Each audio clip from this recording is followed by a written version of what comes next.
اما بعد فاعوذ باللہ من الشیطان الرجیم بسم اللہ الرحمن الرحیم یسبح للہ ما فی السماوات وما فی الارض الملک القدوس العزیز الحکیم هو الذی بعث فی الامیین رسولا منہم یتلو علیہم آیاتہ ویزکیہم ویعلمہم الکتاب والحکمہ وَإِن كَانُوا مِن قَبْلُ لَفِي ضَلَالٍ مُبِينٍ وَآخَرِينَ مِنْهُمْ لَمَّا يَلْحَقُوا بِهِمْ وَهُوَ الْعَزِيزُ الْحَكِيمُ ذَلِكَ فَضْلُ اللَّهِ يُؤْتِيهِ مَن يَشَاءُ وَاللَّهُ ذُو الْفَضْلِ الْعَظِيمِ صدق اللہ العظیم رب اشرح لي صدری ویسر لي امری واحلل عقدۃ من لسانی یفقہوا قولی۔ آج بھی انشاءاللہ العزیز ہم کل کی طرح 2 سورتیں پڑھیں گے، اور کل ہی کے مانند ان میں سے ایک مسبحات میں سے ہے سورۃ الجمعہ۔ اس کا آغاز ہوتا ہے یسبح للہ ما فی السماوات و ما فی الارض سے، اور ایک سورت المنافقون جاتا ہے اذا جاءک المنافقون۔ یہ میں عرض کر چکا ہوں کہ اس مجموعے میں 10 سورتوں میں یہ تقسیم ہے کہ 5 سورتوں کا آغاز ہوتا ہے تسبیح باری تعالیٰ کے ذکر سے، اور 5 براہ راست بلا تمہید۔ پھر ان میں سے 3 کے شروع میں فعل ماضی ہے سبحہ، اور 2 کے شروع میں فعل مضارع ہے یسبح۔ ان میں سے پہلی یہ سورۃ الجمعہ ہے، لیکن سورۃ الحشر کے آخر میں ہم دیکھ چکے ہیں کہ تسبیح کے لیے پھر فعل مضارع آیا تھا یسبح للہ ما فی السماوات والارض۔ تو اس طرح یہاں بھی 3 کی ایک مساوات ہے، 3 مرتبہ فعل ماضی، 3 مرتبہ فعل مضارع۔ مزید برآں پہلی سورت کا تھا سبح للہ ما فی السماوات والارض، جبکہ 2 صورتیں سورہ صف اور سورہ حشر سبح للہ ما فی السماوات وما فی الارض۔ اسی طرح حشر کے آخر میں یسبح للہ ما فی السماوات والارض ہے، وہاں وہ ما کا اضافہ نہیں ہے، اور ان دونوں صورتوں کے شروع میں یسبح للہ ما فی السماوات وما فی الارض۔ سورۃ الجمعہ کا معنوی طور پر تو جو گہرا ربط ہے وہ سورۃ الصف سے ہے، اس لیے کہ یہ در حقیقت سیرت النبی یا بعثت نبوی علی صاحب الصلاۃ والسلام کے 2 رخ ہیں، کہ جن میں سے ایک رخ سورۃ الصف میں آیا ہے، ایک سورۃ الجمعہ میں۔ یعنی حضور کی بعثت کس لیے ہوئی، ہدف کیا ہے، منزل کیا ہے، مقصود کیا ہے، وہ سورۃ الصف کی مرکزی آیت ہے هو الذی ارسل رسولہ بالہدی ودین الحق لیظہرہ علی الدین کلہ۔ وہی ہے اللہ جس نے بھیجا اپنے رسول کو صلی اللہ علیہ وسلم الہدی اور دین حق کے ساتھ، تاکہ غالب کرے اسے کل کے کل دین، تاکہ غالب کرے، اور تاکہ غالب کرے میں یقیناً ایک مقصود اور ہدف معین ہو گیا۔ جبکہ اس کی جو آیت ہے مرکزی وہ ہے هو الذی بعث فی الامیین رسولا منہم یتلو علیہم آیاتہ ویزکیہم ویعلمہم الکتاب والحکمہ۔ وہی ہے اللہ جس نے اٹھایا امیین میں ایک رسول انہی میں سے، وہ تلاوت کرتا ہے ان پر اللہ کی آیات اور تزکیہ کرتا ہے ان کا، اور ان کو تعلیم دیتا ہے کتاب اور حکمت کی۔ یہ حضور کا منہاج ہے، طریقہ کار ہے۔ اور طریقہ کار کے ضمن میں بھی یہ بات جان دیجئے کہ ایک اساسی منہاج ہوتا ہے، ایک تکمیلی منہاج۔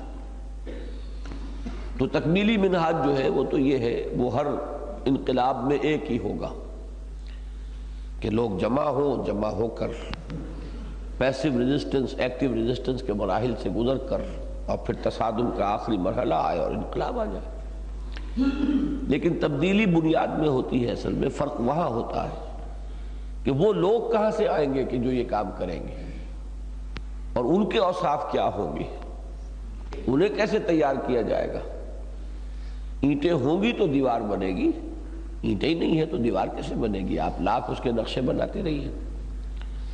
تو وہ جو اینٹیں ہیں بنیادی اس تعمیر کے لیے وہ کس طرح فراہم ہوئی، وہ یہ ہے یتلو علیہم آیاتہ ویزکیہم ویعلمہم الکتاب والحکمہ۔ تو اس اعتبار سے سورۃ الصف اور سورۃ الجمعہ جو ہے بہت مربوط ہے، لیکن ایک پہلو سے سورۃ الجمعہ کا ایک بڑا مناسبت اور مشابہت کا معاملہ آتا ہے سورۃ المنافقون سے،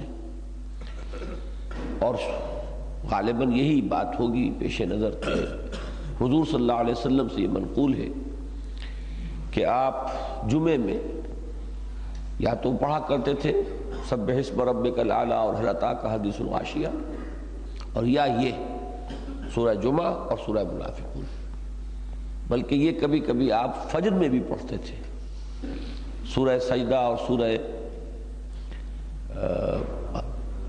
دہر کے بجائے یہ سورۃ الجمعہ اور سورۃ المنافقون۔ تو اس میں ایک معنوی، اس میں ایک مشابہت ہے۔ وہ مشابہت کیا ہے؟ ایک تو ظاہری ہے، اس کی بھی 11 آیتیں، اس کی بھی 11 آیتیں، اس کی پہلے رکوع میں 8 آیتیں، دوسرے میں 3، اس کے بھی پہلے رکوع میں 8 آیتیں، دوسرے میں 3۔ پھر ایک ربط ہے، سورۃ الجمعہ کا اختتام ہوتا ہے کچھ لوگوں کی اس حالت ایمانی کی کمزوری کے ذکر سے کہ آپ خطبہ دے رہے تھے اور وہ لوگ ایک دنیاوی ضرورت یا مشغلے یا تماشے یا کاروبار کے لیے چھوڑ کے چل دیے۔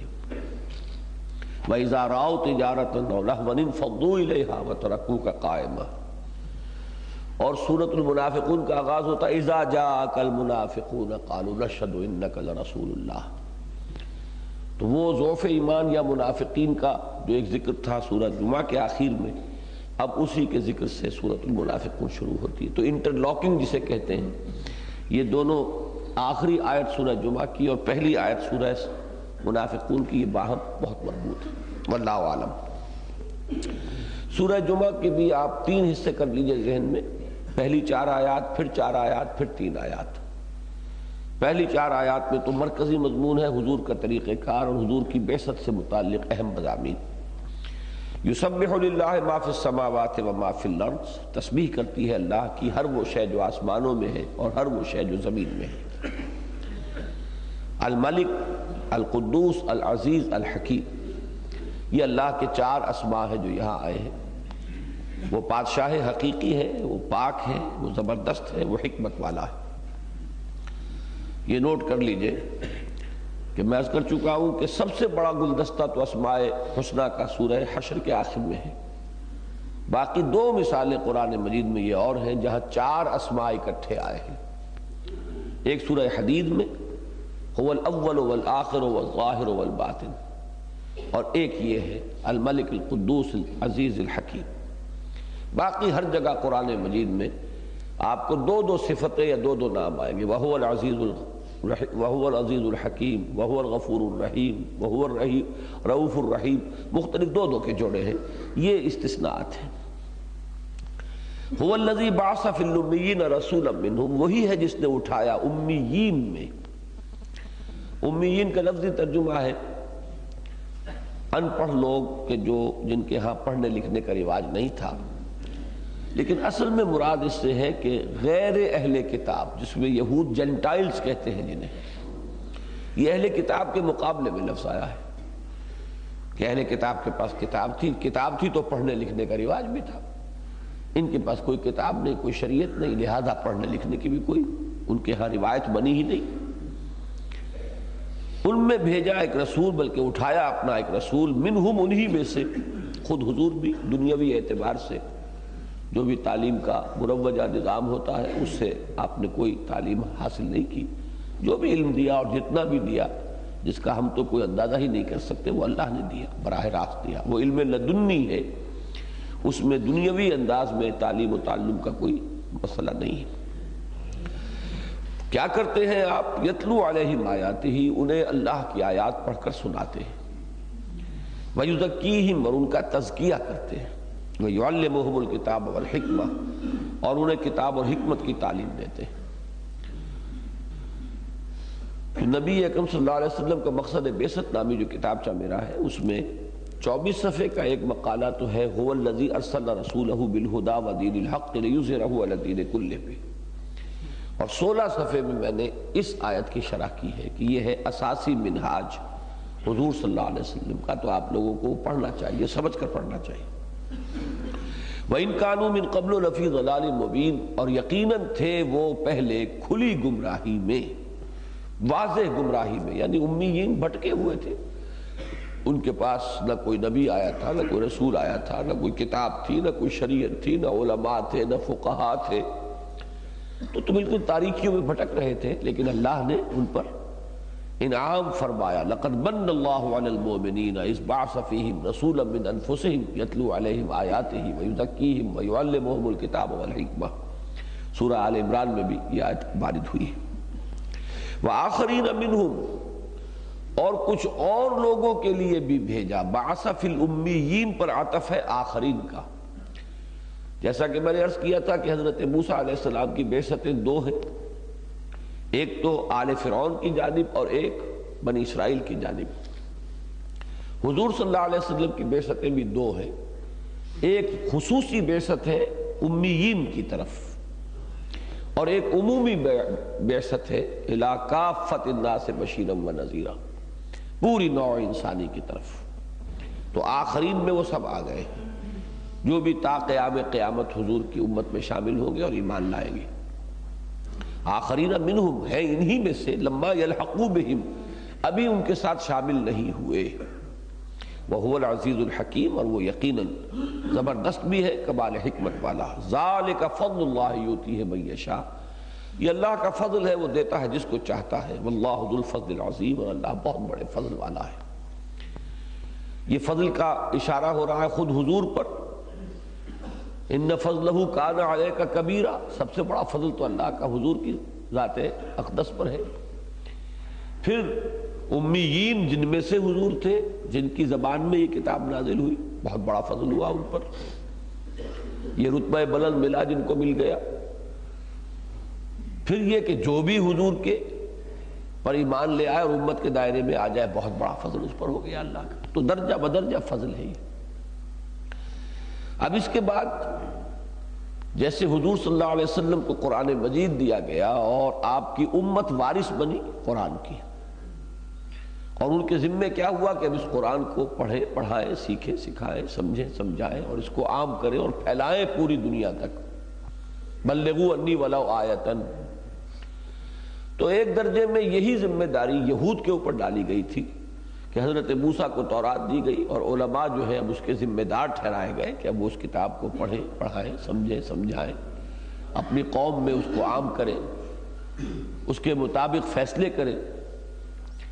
لیکن انہوں نے اس کی ذمہ داری کو ادا نہیں کیا، تو معزول ہو گئے، محروم ہو گئے، اور ان کو معزول کر کے محمد رسول اللہ صلی اللہ علیہ وسلم کے ذریعے سے ایک نئی امت قائم کر دی گئی، امت محمد صلی اللہ علیہ وسلم۔ تو مثال اب دی جا رہی ہے کہ اے مسلمانوں، کہیں تم بھی وہی نہ کرنا، جیسے سورہ حدید میں ہم نے دیکھا تھا، وَلَا تَكُونُوا كَالَّذِينَ اوتوا الکتاب من قبل فطال علیہم الامد ولا یکونوا کالذین اوتوا الکتاب من قبل فطال علیہم الامد فقست قلوبہم۔ تو اسی طریقے سے یہاں فرمایا مثل الذین حملوا التوراۃ ثم لم يحملوها، مثال ان لوگوں کی کہ جو حامل تورات بنائے گئے تھے پھر انہوں نے اسے اٹھایا نہیں، اس کی ذمہ داری کو ادا نہیں کیا۔ کمثل الحمار یحمل اسفارا، ان کی مثال اس گدھے کے مانند ہے کہ جس پر کتابوں کا بوجھ لدا ہوا۔ یہ اسفار جو ہے یہ صفر کی جمع ہے، صفر کے معنی کتاب، اسفار اس کی جمع۔ ایک سفر ہے جو ہم کرتے ہیں لاہور سے کراچی کا سفر، سفر کی جمع بھی اسفار ہے۔ ربنا باعد بین اسفارنا، قرآن مجید میں وہ جمع بھی آئی ہے سفر کی جمع، اور یہ جو اسفار ہے یہ صفر کی جمع ہے۔ صفر پیدائش، دی بک آف جینیسس، کتاب پیدائش، تو وہ کتابوں کا بوجھ لادے ہوئے، جیسے گدھے کے اوپر بوجھ لدا ہو تو اسے کوئی فائدہ نہیں، اسی طریقے سے وہ امت جو حامل کتاب الہی بنائی گئی ہو پھر اس کی ذمہ داریوں کو ادا نہ کرے، خام خواہ بس صرف زوم میں رہے ہمارے پاس اللہ کی کتاب ہے، تو وہ اس گدھے کے مانند ہے جس نے بوجھ اٹھایا ہوا ہے۔ اللہم ربنا لا تجعلنا منہم یوں سمجھیے کہ اسی آیت کی شرح ہے جو میرے اس کتابچے میں ہے، مسلمانوں پر قرآن مجید کے حقوق، کیا فرائض تھے، کیا ذمہ داریاں تھیں کہ جو ہم مسلمانوں کو ادا کرنی تھی لیکن ہم نے ادا نہیں کی۔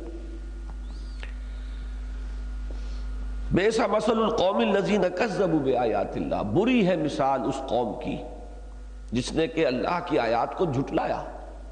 جھٹلایا کس معنی میں؟ عملاً جھٹلایا، یہ تکذیب عملی ہے۔ قولاً تو بنی اسرائیل نے کبھی تورات کو جھٹلایا نہیں، عملی تکذیب کہ اپنے عمل سے انہوں نے ثابت کر دیا کہ ان کا ایمان نہیں ہے۔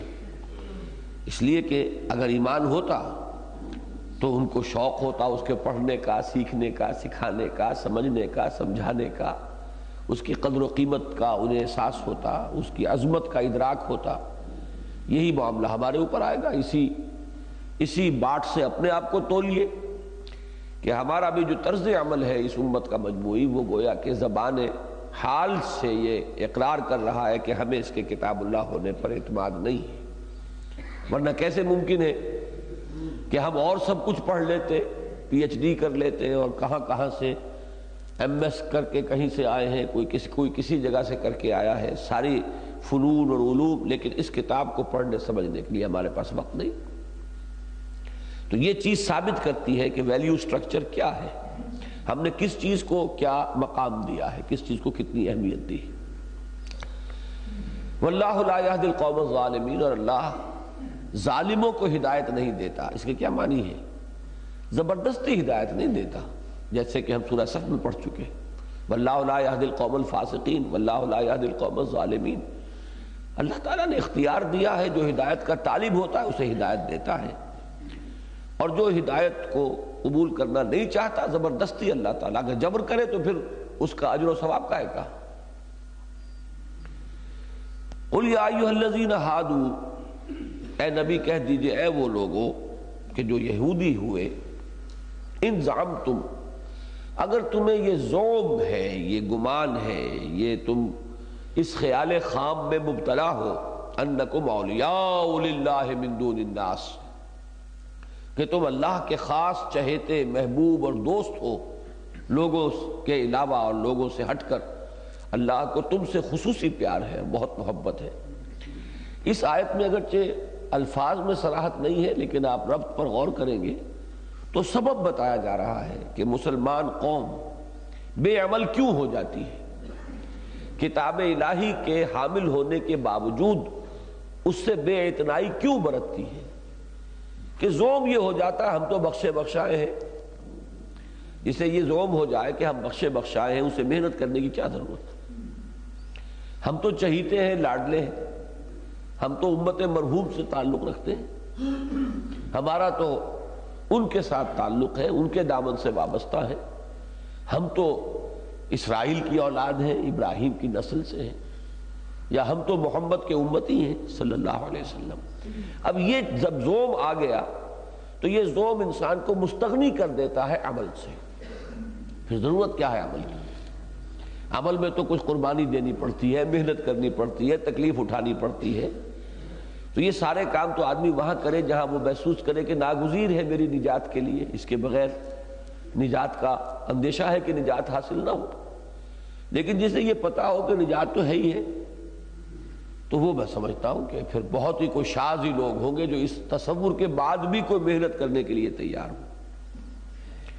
تو یہ ہے اصل سبب، تو ان کا زوم توڑا جا رہا ہے، اور یہ بھی در حقیقت خطاب بنی اسرائیل سے نہیں ہے، یہ بھی بنی اسرائیل کے پردے میں ہمیں بتایا جا رہا ہے کہ دیکھنا تم بھی کہیں اسی زوم میں مبتلا نہ ہو جانا۔ ہم نے تمہیں اب قرآن دیا ہے جیسے کہ انہیں تورات دی تھی، انہوں نے اس کا حق ادا نہیں کیا، معزول ہو گئے۔ ایسا نہ ہو کہ تمہارا بھی کوئی ایسا ہی حشر ہو۔ اگرچہ ایک فرق ہے، بنی اسرائیل بحیثیت امت معزول ہو گئے، امت محمد بحیثیت امت معزول نہیں ہوگی، اس لیے کہ آخری امت ہے، اب کوئی اور رسول تو آنے والے نہیں۔ البتہ اس میں اقوام معزول ہوتی رہیں گی، کبھی کسی کے ہاتھ میں اللہ جھنڈا تھما دے گا اپنے دین کا، اپنی کتاب کا، کبھی کسی کے ہاتھ میں تھما دے گا۔ ان تتولوا یستبدل قوما غیرکم، عربوں کو ہٹایا، ترکوں کو لے آئے۔ اس کے بعد یہ ہے کہ اللہ اب پتہ نہیں کس کو قبول فرماتا ہے، اس کا چوائس ہے۔ اللہ یستفی من الملائکۃ رسلا ومن الناس، اللہ کا چوائس تھا، جس کو چاہتا تھا رسول بناتا تھا۔ اب بھی جس قوم کو چاہے گا یہ قرآن اس کے ہاتھ میں تھما دے گا کہ لو اب اس کے امین ہم نے تمہیں بنایا، ہوگا وہ امت محمد ہی کے اندر صلی اللہ علیہ وسلم، اس امت سے باہر نہیں جائے گا، لیکن امت میں قوموں کی، اقوام کی جو ہے ان کا رد و بدل ہوتا رہے گا۔ قل یا ایھا الذین ھادوا ان زعمتم انکم اولیاء للہ من دون الناس فتمنوا الموت ان کنتم صادقین، کہہ دیجئے کہ اے وہ لوگوں جو یہودی ہوئے، اگر تمہیں یہ زعم ہے، یہ خیال خام ہے، یہ مغالطہ لاحق ہے کہ لوگوں کے سوائے اللہ کو تم ہی سے بہت پیار ہے اور تم بڑے دوست ہو اور چہیتے ہو اور لاڈلے ہو، فتمنوا الموت ان کنتم صادقین، جسے انگریزی میں ایسڈ ٹیسٹ کہتے ہیں نا، کسی چیز کے لیے حتمی ایک طریقہ ہے جانچنے کا کہ یہ صحیح ہے یا نہیں، تو وہ ایسڈ ٹیسٹ ہے یہاں پر کہ پھر موت کی تمنا کرو اگر تم سچے ہو۔ دوست سے ملنے کی آرزو ہوتی ہے یا اس سے دور رہنے کی خواہش ہوتی ہے؟ اگر اللہ سے ایسا ہی پیار ہے تو تمہیں یہ زندگی دوبر ہونی چاہیے، موت پیاری ہونی چاہیے۔ جیسے کہ حضور نے فرمایا دنیا سجن المومن و جنت الکافر، یہاں تو مومن تو رہتا ہے مجبوری کو کہ اللہ نے بھیجا ہوا ہے، اب میں یہاں سے اس کی اجازت کے بغیر جا نہیں سکتا، اور لہذا رہنا ہے اور اس وقت تک جو کر سکتا ہوں کرنا ہے۔ لیکن ایک وہ ہے جو اس دنیا میں رہتا ہے محبت کی بنیاد پر، تو جن لوگوں کا دنیا میں رہنا محبت دنیاوی کی بنیاد پر ہے اور جو یہاں سے جانا چاہتے ہی نہیں، زبردستی دھکیل کر ہی کوئی فرشتے جب انہیں لے جائیں گے تو جائیں گے، ورنہ ان کے اپنے اندر کوئی آمادگی نہیں ہوتی، تو ظاہر بات ہے کہ اس کا مطلب ہے کہ ان کو اللہ سے کوئی پیار نہیں، کوئی محبت نہیں، ان کی تو ساری محبت اس دنیا میں گڑی ہوئی ہے۔ ہمارے ہاں کی کولوکیل لینگویج میں کہتے ہیں یہاں نال گڑی ہوئی ہے ان کی، تو یہاں نال گڑی ہوئی ہے تو وہ تو ساری محبت جو ہے وہ یہیں سے ہے۔ فَتَمَنَّوُا الْمَوْتَ إِن كُنتُمْ صَادِقِينَ وَلَا يَتَمَنَّوْنَهُ أَبَدًا بِمَا قَدَّمَتْ أَيْدِيهِمْ وَاللَّهُ عَلِيمٌ بِالظَّالِمِينَ، اور یہ کبھی بھی تمنا نہیں کر سکتے موت کی بسبب اپنے ان اعمال کے جو آگے بھیجے ہوئے ہیں۔ بل الانسان علی نفسہ بصیرہ، ہر انسان کو معلوم ہے میں نے کیا کیا ہے، کیا بھیجا ہوا ہے، لہذا آدمی وہاں جانا چاہتا ہے جہاں اس نے کوئی دولت جمع کرائی ہوئی ہو، اور جہاں ہے ہی کچھ نہیں وہاں کون جانے کو چاہے گا، تو یہ کبھی بھی نہیں چاہیں گے کہ جائیں۔ یہ آیت تقریباً انہی الفاظ میں سورہ بقرہ میں بھی ہے، یہ مضمون جو ہے اہل کتاب کے بارے میں یہ متعدد مرتبہ آیا ہے قرآن مجید۔ اب اس میں بھی یہ کہ میرے اور آپ کے لیے وہ ایسڈ ٹیسٹ جو ہے، لٹمس پیپر اب ہمارے ہاتھ میں بھی ہے کہ ہم میں سے ہر شخص بھی اپنے گریبان میں جھانکے کہ آیا زندگی کی طول کی خواہش ہے یا زندگی کا ہر سانس جو ہے وہ ایک لائبلٹی محسوس ہو رہا ہے۔ یہ لائبلٹی کیا ہوتی ہے؟ جس کو اکاؤنٹ فار کرنا پڑتا ہے۔ اگر آپ کو کوئی وقت ملا ہے تو اس کی جواب دہی کرنی ہوگی، عن عمرہ فیما افناہ وعن شبابہ فیما ابلاہ۔ ایک یہ ہے کہ ڈیوٹی ہے، رہنا ہے، وہ تو دوسرا مسئلہ ہے، جانا نہیں ہے یہاں سے، خودکشی جو ہے وہ حرام ہے۔ جو پلیس آف ڈیوٹی ہے اس سے آپ، جس نے آپ کو معین کیا ہے وہاں پر اس کی اجازت کے بغیر نہیں ہل سکتے۔ البتہ یہ ہے کہ اس سے کوئی پیار اور محبت اگر دل میں ہے، خود یہاں رہنے کو اگر جی چاہتا ہے، تو پھر یہ معاملہ جو ہے یہ پھر مشابہ ہو جائے گا اس طرز عمل کے جو ان آیات میں آ رہا ہے۔ قُلْ إِنَّ الْمَوْتَ الَّذِي تَفِرُّونَ مِنْهُ فَإِنَّهُ مُلَاقِيكُمْ، اے نبی ان سے کہہ دیجئے کہ وہ موت جس سے تم بھاگتے ہو وہ خود تم سے ملاقات کر لے گی، وہ سامنے آن کھڑی ہوگی، خواہ کتنا ہی تم اس سے بچنا چاہو، اس سے فرار کے لیے کوئی جگہ نہیں ہے۔ ثم تردون الی عالم الغیب والشہادہ، پھر تم لوٹا دیے جاؤ گے چاروں ناچار، خواہی نہ خواہی، چاہے تمہیں پسند ہو چاہے ناپسند، تردون فعل مجہول ہے، لوٹا دیے جاؤ گے الی عالم الغیب والشہادہ، اس ہستی کی طرف کہ جو غیب اور حاضر سب کا جاننے والا ہے، اس سے کوئی چیز تمہاری مخفی نہیں ہے۔ لا یخفی علیہ شیء فی السماء فی الارض ولا فی السماء، آسمانوں اور زمین کی کوئی شے اس پر مخفی نہیں۔ فَيُنَبِّئُكُم بِمَا كُنتُمْ تَعْمَلُونَ، پھر وہ تمہیں جتلا دے گا جو کچھ کہ تم کرتے رہے تھے۔ تو پہلی 4 آیات میں کیا تھا؟ حضور کا مقصد بعثت، حضور کا طریقہ کار، منہاج، اور نمبر 2 یہ کہ آپ کی 2 بعثتیں، بعثت خاص الی اہل العرب الی الامیین، اس کے فرائض آپ نے از خود انجام دیے بنفس نفیس۔ ایک بعثت عمومی الا کافۃ الناس بشیرا ونذیرا وما ارسلناک الا کافۃ الناس بشیرا ونذیرا، اس کے فرائض کی ادائیگی کس کے حوالے کی؟ امت کے حوالے کی۔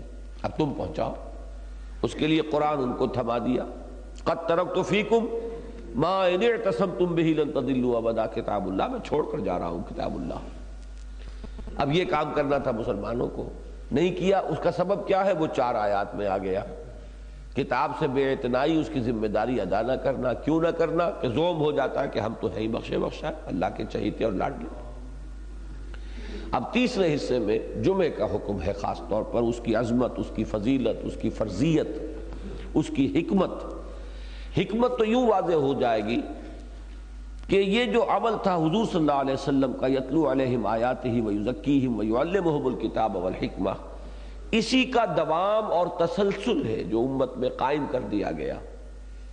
یہ تعلیم بالغہ کا نظام ہے جو امت میں قائم کر دیا گیا۔ ہفتے میں 1 مرتبہ لوگ جمع ہوں، اہتمام کے ساتھ آئیں، نہا دھو کر آئیں، اچھے کپڑے پہن کر آئیں، خوشبو لگا کر آئیں، ماحول جو ہے وہ بڑا تر و تازہ ہو، پسینے کی بو سے جو ہے لوگوں کے دماغ منغص نہ ہو رہے ہوں۔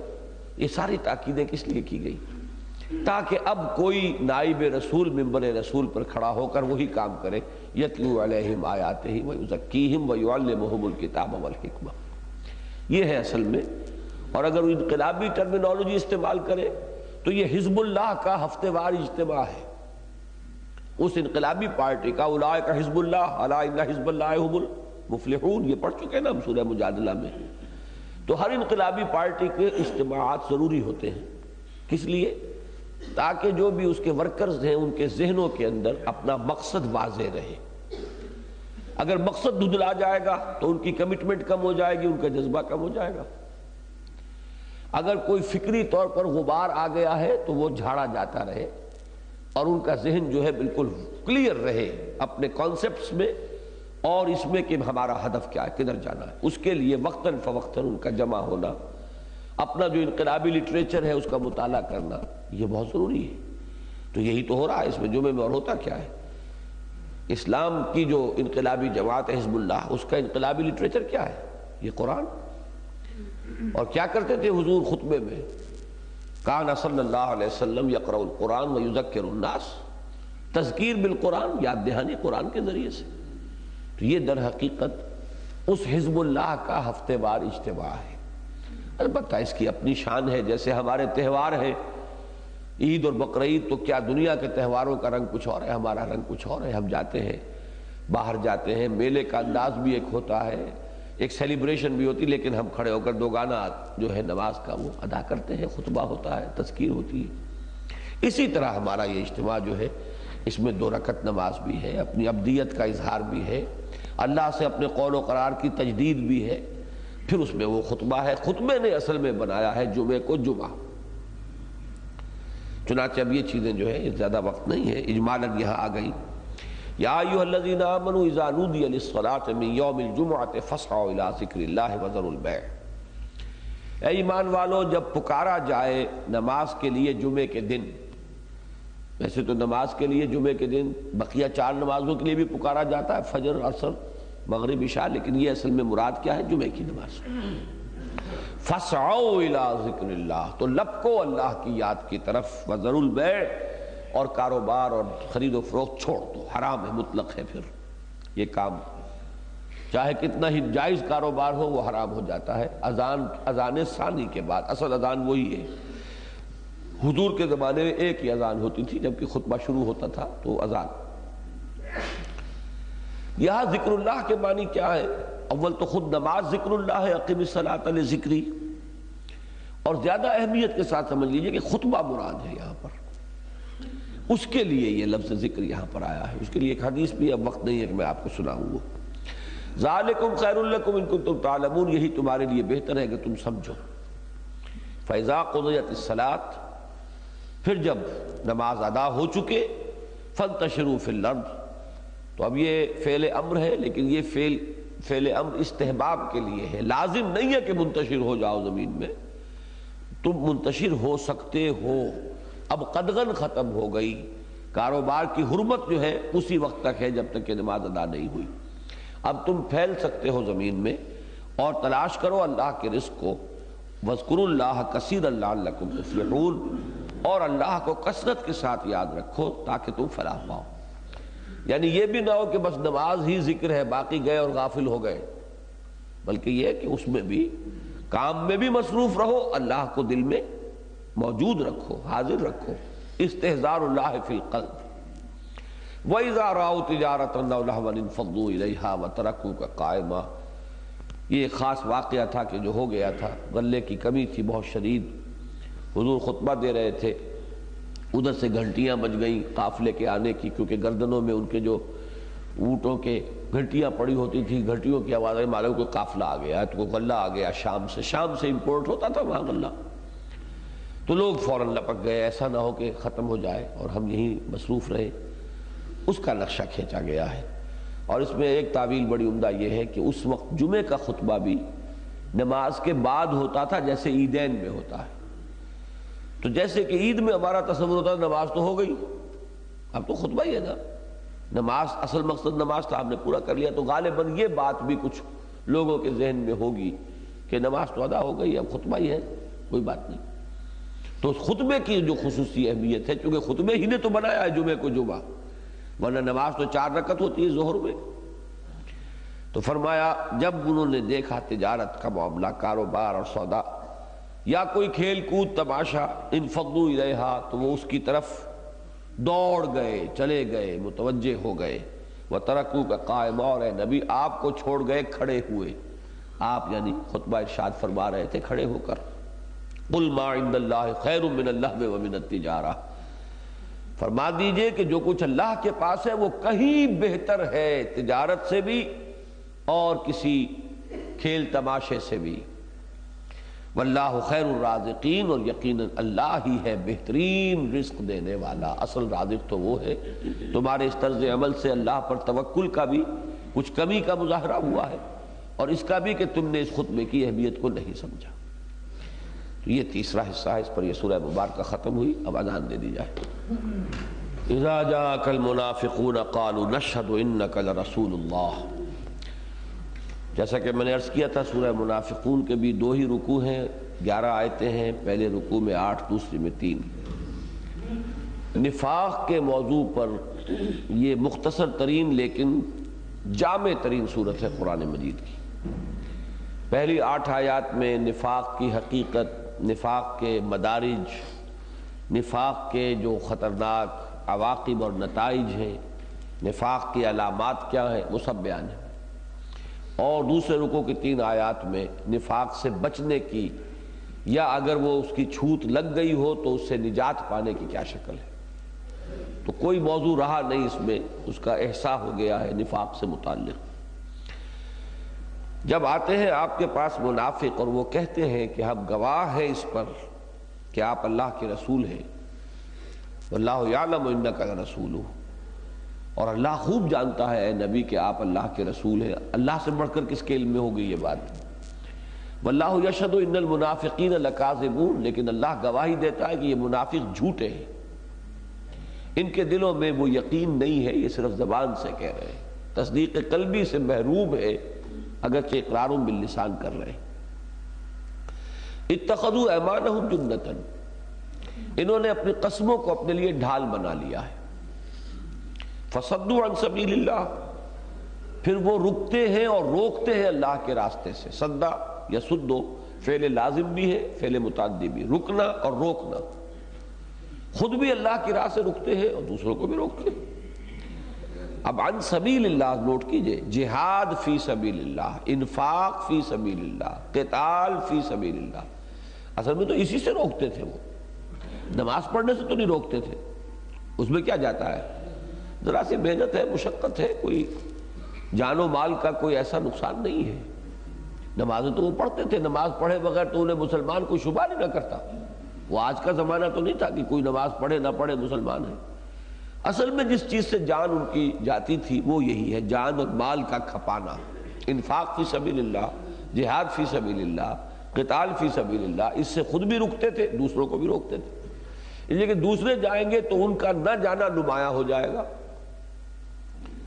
اور پھر جب ان سے پوچھتے تھے کہ کیوں نہیں نکلے، کیوں نہیں گئے، تو جھوٹی قسمیں کھا کے جھوٹے بہانے بنا کر اپنے آپ کو بری کرا لیتے تھے۔ انہم ساء ما کانوا یعملون، یقیناً بہت برا ہے وہ طرز عمل جو انہوں نے اختیار کیا ہے۔ ذالک بانہم آمنوا ثم کفروا فطبع علی قلوبہم، یہ اس لیے کہ وہ ایمان تو لائے تھے، وہ ایمان لائے مگر پھر وہ کفر کر چکے ہیں، اب وہ ایمان ان کا زائل ہو چکا ہے، اپنی اس کم ہمتی، بزدلی، پست ہمتی، دنیا کی محبت، جان اور مال کا عزیز ہونا، ان چیزوں کی وجہ سے محروم ہو چکے ہو۔ فطبع علی قلوبہم، پھر ان کے دلوں پر مہر کی جا چکی ہے، فہم لا یفقہون، تو اب وہ نہیں سمجھتے، اب ان کے پاس وہ تفقہ حقیقی جو ہے، حقیقی فہم وہ نہیں رہا۔ وَإِذَا رَأَيْتَهُمْ تُعْجِبُكَ أَجْسَامُهُمْ، اے نبی جب آپ انہیں دیکھتے ہیں تو ان کے تن و توش آپ کو بڑے اچھے لگتے ہیں۔ وَإِن يَقُولُوا تَسْمَعْ لِقَوْلِهِمْ، ظاہر بات ہے جسے جان اور مال پیاری ہے وہ جان بھی سنبھال کے رکھتا ہے، مال بھی سنبھال کے رکھتا ہے، دولت بھی سمیٹ کر رکھتا ہے، تو دنیاوی اعتبار سے اس کی وجاہت زیادہ ہوتی ہے، اور جیسا بھی انسان کے پاس یہ چیزیں زیادہ ہو تو پھر اس کی بات کے اندر بھی وزن زیادہ ہو جاتا ہے۔ اے نبی جب یہ آپ بات کرتے ہیں تو آپ ان کی بات توجہ سے سنتے ہیں، تسمع لقولہم کأنہم خشب مسندہ، حقیقت ان کی یہ ہے کہ جیسے سوکھی لکڑیاں ہوں کہ جنہیں سہارا لگا کے کہیں کھڑا کر دیا جائے، وہ اپنے بل پر کھڑی نہیں رہ سکتی، بالکل یہ حال ہے ان کا، اندر سے بودے ہیں، کچے ہیں، آپ ان کے تن و توش پر نہ جائیے، ان سے متاثر نہ ہو۔ یحسبون کل صیحۃ علیہم، ان کی بزدلی کا یہ عالم ہے کہ ہر آواز کو وہ سمجھتے ہیں کہ انہی پر آ رہی ہے، یعنی جہاں کہیں کوئی خبر آئی کہ کوئی فوج آ رہی ہے، حملہ ہو رہا، تو ان کی جان پر بن جاتی ہے۔ ہم العدو فاحذرہم، یہی ہے اصل دشمن، ان سے بچ کر رہی ہے۔ سامنے کا دشمن تو نظر آ جاتا ہے، اس کے وار سے بچنا تو بہت آسان ہے، لیکن یہ جو مارے آستین ہیں ان کے وار سے بچنے کے لیے آپ کو بڑے اہتمام کی اور بہت ہی احتیاط کی ضرورت ہوگی۔ قاتلہم اللہ انا یوفکون، اللہ انہیں غارت کرے، مارے انہیں اللہ، یہ کہاں سے پھیرے جا رہے ہیں، الٹے لیے جائے جا رہے ہیں۔ یوفکون یہ بھی مجہول ہے، اچک لینا، اور یہ کہاں سے اچکے جا رہے ہیں، اچکائے جا رہے ہیں، اب صحیح اس کا اردو میں تعبیر اس وقت آ نہیں رہی ذہن میں، یعنی حسرت ہے در حقیقت جس کا اظہار ہو رہا ہے کہ ان کی بدبختی تو ملازہ ہو، یہ محمد کے دامن سے وابستہ ہوئے صلی اللہ علیہ وسلم، انہیں زمانہ ملا محمد الرسول اللہ کا صلی اللہ علیہ وسلم، ان کی صحبت سے فیضیاب ہونے کا موقع ملا، ان کی امامت میں انہوں نے نمازیں ادا کی، پھر ان کی بدبختی کا یہ عالم ہے، پھر جو محروم رہ گیا تو اس سے بڑا محروم اب کون ہوگا۔ قاتلہم اللہ انا یوفکون، کہاں سے کہ قسمت کی خوبی دیکھیے، ٹوٹی کہاں کمند، دو چار ہاتھ جب کہ لب بام رہ گیا۔ کتنے کروڑوں افراد گزرے ہوں گے ان 1400 سال میں کہ جن کے دلوں میں یہ حسرت رہی ہوگی کہ کاش ہمیں وہ زمانہ میسر آتا، ان بدبختوں کو وہ زمانہ میسر تھا، اور پھر محروم تو اس سے بڑی شقاوت اور کوئی نہیں۔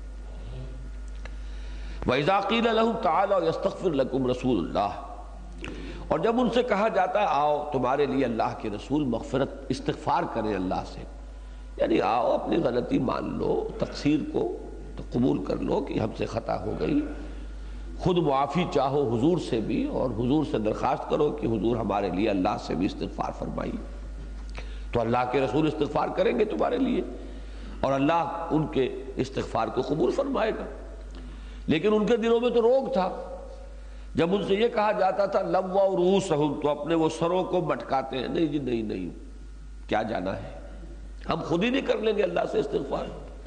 اب یہ ان کا انداز ہے. وَرَأَيْتَهُمْ يَصُدُّونَ، تم دیکھتے ہو وہ رک جاتے ہیں، نہیں جاتے حضور کی خدمت میں. وَهُمْ مُسْتَكْبِرُونَ، اور ان میں استکبار ہے، گھمنڈ ہے، غرور ہے. سَوَاءٌ عَلَيْهِمْ أَسْتَغْفَرْتَ لَهُمْ أَمْ لَمْ تَسْتَغْفِرْ لَهُمْ. اب اپنے اس طرز عمل سے نبی اپنے آپ کو محروم کر چکے ہیں آپ کے استغفار سے، اس درجے تک، اس حد تک کہ اگر آپ استغفار کریں گے ان کے لیے تب بھی اللہ قبول نہیں فرمائے گا. برابر ہے ان پر کہ آپ ان کے لیے استغفار کریں یا نہ کریں. لن یغفر اللہ لہم، اللہ انہیں ہرگز معاف نہیں فرمائے. ان اللہ لا یہدی القوم الفاسقین، اللہ ایسے فاسق لوگوں کو ہدایت نہیں دیتا. یہ مضمون جو ہے سورہ توبہ میں پھر اپنے پورے عروج پر پہنچ کر آیا ہے کہ ان تستغفر لہم 70 مرۃ لن یغفر اللہ لہم، اگر آپ 70 مرتبہ بھی استغفار کریں گے ان کے لیے تب بھی اللہ ان کے لیے آپ کے استغفار کو جو ہے ان کی مغفرت نہیں فرمائے. تو یہ گویا کہ جو میں کہہ رہا تھا کہ انجام کیا ہے نفاق کا، کہ اس کے لیے یہ تعبیر ہے. یا تو سورہ نساء میں آئی ہے کہ ان المنافقین فی الدرک الاسفل من النار، منافق جو ہیں وہ آگ کے سب سے نچلے طبقے میں ہوں گے، جہنم کے. اور یا یہ محرومی ہے کہ حضور صلی اللہ علیہ وسلم کے استغفار سے یہ محروم کر دیے گئے. ہم الذین یقولون لا تنفقوا علی من عند رسول اللہ، یہی ہے وہ لوگ جو کہتے ہیں کہ مت خرچ کرو اللہ کے رسول کے پاس جو لوگ ہیں ان پر. کیونکہ منافقین اکثر و بیشتر جو ہے وہ تو اہل مدینہ ہی میں سے تھے. اوس اور خزرج کے لوگ جو یہود کے زیر اثر تھے، ان قبیلوں کی دوستیاں تھیں یہودی قبائل کے ساتھ، تو یہودیوں کو ان دوستیوں کے ذریعے سے اپنے اثرات ان میں پہنچانے کا موقع ملتا تھا. اسی لیے اتنے زور شور کے ساتھ سورہ ممتحنہ میں، سورہ مجادلہ میں دوستی سے منع کیا گیا ہے کہ اہل کفر کی دوستی جو ہے وہ تمہارے لیے جائز نہیں ہے، کیونکہ وہ تو پھر اس کو ذریعہ بنائیں گے. سورس آف ویکنس ہے یہ امت مسلمہ کے لیے اور اقامت دین کی جد و جہد کے لیے. تو ان لوگوں کا معاملہ کیا تھا کہ وہ کہتے تھے انصار سے، صحابہ کرام جو تھے، کہ تم نے خامخواہ ان بھکمنگوں کو، ان کی بھیڑ جو ہے جمع کر رکھی ہے، تم ان پر خرچ کرتے ہو، ان کی ضروریات کی کفالت کرتے ہو. مہاجرین مراد ہیں، حضور صلی اللہ علیہ وسلم کے ساتھ آئے ہوئے اہل جو مہاجرین تھے، کہ تم نے ان کو پناہ دی. بھکمنگے لوگ، لٹے پٹے لوگ. اب جو خرچ نہ کرو تو یہ سب ان کا نشہ حرن ہو جائے گا، یہ جہاد فی سبیل اللہ اور حضور سے محبت اور اللہ کی محبت. یہ چونکہ تم کھانے کو دے رہے ہو اس لیے، یہ میں بہت ننگے الفاظ میں ان کے جذبات کی ترجمانی کر رہا ہوں. اور یہ بات جب دنیا میں ہوتی ہے تو اسی طرح ہوتی ہے پھر، کہ آرام سے بیٹھے ہوئے کھانے کو مل رہا ہے، تم نے اپنے پیٹ کاٹ کاٹ کر ان کو کھلایا، اپنی دکانیں تقسیم کر دی، اپنے مکان تقسیم کر دیے. اس وجہ سے یہ سارا ان کے اوپر جو ہے یہ جہاد اور محبت خداوندی، یہ سارا نشہ جو ہے حرن ہو جائے گا. اگر ذرا تم اپنا ہاتھ روک لو تو پتہ چل جائے گا کہ کتنا عشق ہے رسول کا اور کتنی محبت ہے اللہ سے. ہم الذین یقولون لا تنفقوا علی من عند رسول اللہ حتی ینفضوا، یہ بھیڑ چھٹ جائے گی. مت خرچ کرو تم ان لوگوں پر جو اللہ کے رسول کے ارد گرد جمع ہے، یہاں تک کہ وہ منتشر ہو جائے، خود ہی چلے جائیں گے. کھانے کو نہیں ملے گا تو سارا شوق جو ہے یہ پھر ختم ہو جائے گا. وَلِلَّهِ خَزَائِنُ السَّمَاوَاتِ وَالْأَرْضِ. اب اللہ کا تبصرہ کیا ہے، ان بدبختوں کی سوچ کیا ہے اور حقیقت کیا ہے. آسمانوں اور زمین کے کل خزانے اللہ کے دست قدرت میں ہیں، اس کے اختیار میں ہیں. وَلَكِنَّ الْمُنَافِقِينَ لَا يَفْقَهُونَ، لیکن ان منافقین کو سمجھ نہیں ہے. یہ اپنے پیمانوں سے ناپ رہے، انہیں کیا معلوم کہ اللہ کا اختیار کیا ہے اور اللہ اپنے بندوں کی ضروریات کہاں کہاں سے اور کس طور سے پوری کرتا ہے. یقولون لئن رجعنا الی المدینہ، ایک جنگ کے موقع پر ایسا ہو گیا تھا، واپس آ رہے تھے تو کچھ جھگڑا ہو گیا دو صحابہ میں. ہو جاتا ہے دنیا میں، جہاں برتن ہو کھڑک ہی جاتے. تو ایک انصاری کا اور ایک حضرت عمر کے تھے خادم جو ان کے گھوڑے سواری وغیرہ کو سنبھالتے تھے، ان کا آپس میں جھگڑا ہو گیا. وہ حضرت عمر کے جو خاتم تھے، غالباً حضرت جہجہ نام تھا ان کا، انہوں نے وہ جس انصاری سے جھگڑا ہوا تھا اس کو کوئی لات مار دی، زور کا پاؤں جو ہے مارا. اب طوفان اٹھا دیا عبداللہ ابن ابی نے کہ ان کی یہ جرت ہمارے ٹکڑوں پر پلنے والے، ان کی جرت ہو گئی کہ آج یہ ہمارے ساتھ دو بدو بھی مقابلے پر آ گئے، ایک طوفان اٹھا دیا کہ یہ سب کچھ اس لیے کہ تم نے ان کے ساتھ یہ معاملہ کیا ہے، تم نے ہی، بلکہ الفاظ اس بدبخت نے وہ استعمال کیے، عربی کا ایک محاورہ ہے سمن کلبک یا کلک، اپنے کتے کو کھلا پلا کے موٹا کرو، کسی دن تمہیں کو کاٹے گا۔ یہ معاملہ ہو رہا ہے ہمارے ساتھ کہ ہم نے انہیں کھلا پلا کر جو ہے ان کو پالا ہے، اور آج یہ ہمارے منہ کو آ گئے۔ اب ہم مدینے پہنچ جائیں، ان سب کو نکال باہر کریں گے۔ یہ اس کو تو موقع چاہیے تھا نا، کوئی موقع ہو جس پر کہ وہ اپنے خوب سے باطن کا اظہار کر سکے، موقع مل گیا اس کو۔ یہ قول ہے وہ یقولون لئن رجعنا الى المدینۃ لیخرجن الاعز منها الاذل، وہ یہ کہتے ہیں کہ اگر ہم لوٹ گئے مدینے اور پہنچنا ہمیں نصیب ہو گیا تو یقیناً جو عزت والے ہیں وہ نکال باہر کریں گے وہاں سے ذلیلوں کو، لیخرجن الاعز منها الاذل۔ اب یہاں پہ عزت والے کون ہیں؟ وہ خود، اور ذلیل کون ہے؟ معاذ اللہ وہ صحابہ کرام مہاجرین۔ وَلِلَّهِ الْعِزَّةُ وَلِرَسُولِهِ، حالانکہ عزت تو کل کی کل اللہ کے لیے ہے اور اس کے رسول کے لیے ہے اور اہل ایمان کے لیے، وَلِلْمُؤْمِنِينَ۔ یہ عزت کے ظاہری پیمانے دیکھ رہے ہیں، اس کے ظاہری جو نقشے ہیں، اور ایک عزت ہے حقیقی، وہ حقیقی عزت تو اللہ کی ہے، اللہ کے رسول کی ہے، اہل ایمان کی ہے۔ وَلِلَّهِ الْعِزَّةُ وَلِرَسُولِهِ وَلِلْمُؤْمِنِينَ وَلَكِنَّ الْمُنَافِقِينَ لَا يَعْلَمُونَ، لیکن منافقین علم نہیں رکھتے، انہیں سمجھ نہیں ہے، یہ جانتے ہی نہیں کہ عزت کہتے کس ہے، عزت کی حقیقت کیا ہے، عزت کس کی ہے۔ اب جو 3 آیات ہیں ان میں جیسا کہ میں نے عرض کیا تھا، نفاق کا علاج بھی اور نفاق سے بچاؤ کی تدبیر بھی۔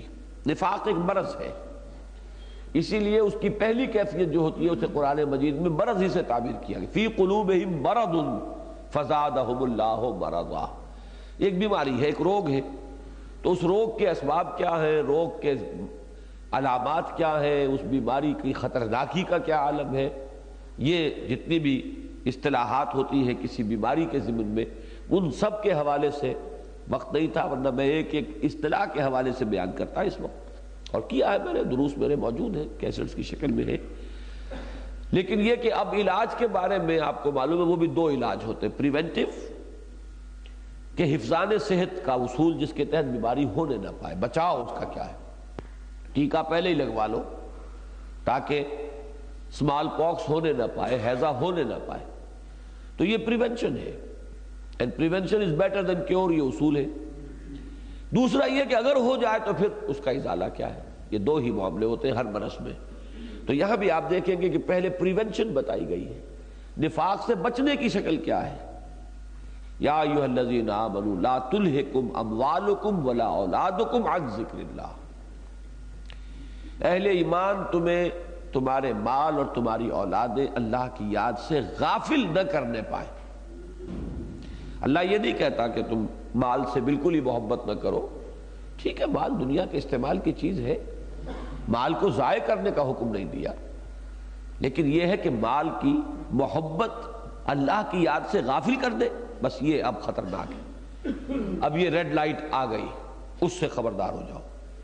لا تلھکم اموالکم ولا اولادکم عن ذکر اللہ، اب آپ نے دیکھا کہ سورہ جمعہ کے ساتھ اس دوسرے رکوع کی وہاں میں ذکر تھا، فسعوا الی ذکر اللہ واذکروا اللہ کثیرا لعلکم تفلحون، تو یہاں بھی مشابہت ہے کہ پہلی چیز جو نفاق سے بچانے والی ہے وہ اللہ کا ذکر ہے۔ البتہ یہ کہ اللہ کے ذکر سے مراد کیا ہے وہ میں نے مفصل بحثیں کی ہوئی ہے کہ ذکر اور ذریعہ ذکر میں فرق ہے۔ ذکر کیا ہے؟ استحضار اللہ فی القلب، دل میں اللہ کی موجودگی، اس کے لیے ذریعہ ہے جو ہم زبان سے کہتے ہیں سبحان اللہ، اللہ اکبر، الحمدللہ، لا الہ الا اللہ، یہ ذریعہ ذکر ہے۔ نماز ذریعہ ذکر ہے، اقم الصلاۃ لذکری، نماز کو قائم کرو میری یاد کے لیے۔ اگر یہ سب چیز ہو رہی ہے لیکن دل میں اللہ کی یاد نہیں آئی تو پھر آپ کو اپنی محنت کا کوئی اجر و ثواب تو مل جائے گا لیکن ذکر کی برکت حاصل نہیں ہوگی۔ ذکر تو تبھی ہوگا جب دل میں اللہ کی یاد آ گئی، ذرائع ذکر ہو رہے ہیں اور ذکر نہیں ہو رہا تو اس کا پھر وہ نتیجہ تو نہیں نکلے گا، اس کے اثرات جو ہے زائد نہیں ہوں گے۔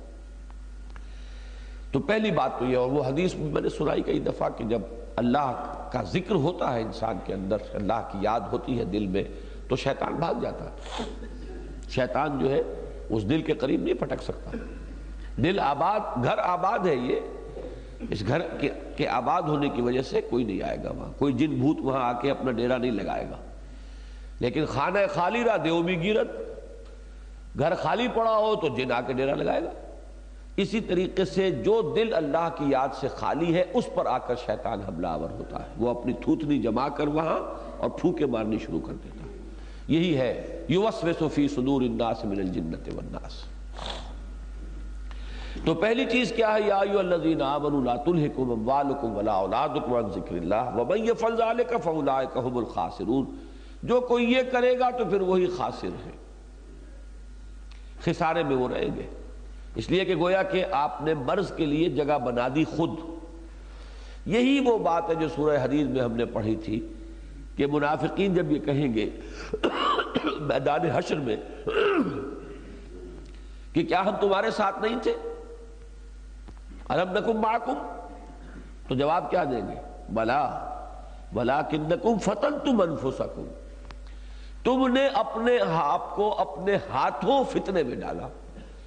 انسان اپنے آپ کو اپنے ہاتھوں فتنے میں کب ڈالتا ہے؟ جب مال اور اولاد سے وہ محبت، اللہ اور اللہ کی محبت، اللہ کے رسول کی محبت اور اللہ کی راہ میں جہاد کرنے کی محبت سے بڑھا دیتا ہے، تو گویا کہ خود فتنے میں ڈالا۔ اب اس کے بعد خسارہ ہی خسارہ ہے، پھر تو ٹوٹا ہی ٹوٹا ہے، بربادی ہی بربادی ہے۔ تو وَمَن يَفْعَلْ ذَلِكَ فَأُولَٰئِكَ هُمُ الْخَاسِرُونَ۔ تو یہ تو ہو گیا پریونشن۔ اب اگر کہیں کوئی چھوت لگ گئی، کسی کو یہ احساس ہوا کہ کہیں میرے اندر بیماری کا کوئی حملہ ہے، اور یہ بھی میں بارہا عرض کر چکا ہوں کہ اس کا احساس اسی کو ہوگا جس میں ایمان ہوگا، ورنہ تو اگر بالکل ہی نفاق رہ گیا، وہاں پر ایمان کی کوئی رمق رہی نہیں، تو یہ احساس ہی نہیں ہوگا۔ پھر یہ احساس انہی کو ہوگا۔ لا یخافہ الا مومن وما امنہ الا منافق۔ نفاق سے اپنے آپ کو محفوظ اور معمول سمجھتا ہے صرف منافق، اور نفاق کا اندیشہ اور خطرہ اور خوف ہوتا ہے صرف مومن کو۔ ذرا سا میل آیا تو وہ تو چونک جائے گا، یہ کیا ہو رہا ہے؟ اسے معلوم ہے کہ کتنی بڑی تباہی سامنے ہے، اگر میں نے اس کا فوراً ازالہ نہ کیا۔ یہ میل آ گیا ہے، اس کو دھونا ضروری ہے، یہ نجاست جو ہے اس آلودگی سے پاک کرنا ضروری ہے اپنے آپ کو۔ یہ کس کو احساس ہوگا؟ جس میں کچھ ایمان ہوگا، وہی نا۔ تو اس لیے خطاب ہے یا ایھا الذین آمنوا سے۔ جو گئے وہ تو گئے، گون ڈاؤن دی ڈرین، جو گندی نالیوں میں بہہ گئے بہہ گئے، ان کے ریکلیم کرنے کا کوئی سوال نہیں ہے۔ بچاؤ کن کے لیے مقصود ہے؟ کہ جو بچے ہوئے ہیں ان کو راستہ بتایا جا رہا ہے کہ تم اس راستے پہ کہیں نہ نکل جانا۔ اور اگر کبھی محسوس کرو کہ کوئی آلودگی ہے، جیسے کہ حضرت حنظلہ کا واقعہ آتا ہے، نافق حنظلہ نافق حنظلہ نافق حنظلہ، تو انہیں ایک احساس ہوا نا کہ معلوم ہوتا ہے کہ نفاق کا میرے اوپر تو حملہ ہو گیا۔ تو اب اس کا ازالہ کیسے ہوگا اگر یہ احساس ہو گیا ہے کسی وجہ سے؟ تو فرمایا وَأَنفِقُوا مِمَّا رَزَقْنَاكُمْ، خرچ کرو اس میں سے جو ہم نے تمہیں دیا ہے۔ یعنی نفاق کا علاج کیا ہے؟ انفاق۔ یہ صرف ایک حرف بڑھا ہے اس میں، اسے الف کہہ لے یا حمزہ کہہ لے، ٹیکنیکلی یہ حمزہ کہلاتا ہے۔ وہ الف جس پر کوئی حرکت ہے یا جس پر جزم لگا ہو وہ حمزہ ہے، تو یہ حمزہ ہے، حمزہ اضافہ ہو گیا نفاق میں انفاق۔ تو نفاق کا علاج کیا ہے؟ انفاق، خرچ کرنا اللہ کی راہ میں۔ اس لیے کہ اصل سبب ہے مال کی محبت، دنیا کی محبت، اس سبب کو کم کرنے کے لیے خرچ کرو، دو اللہ کی راہ میں یہ مال۔ وَأَنفِقُوا مِمَّا رَزَقْنَاكُمْ مِن قَبْلِ أَن يَأْتِيَ أَحَدَكُمُ الْمَوْتُ، اس سے پہلے پہلے کہ تم میں سے کسی کی موت آن پہنچے۔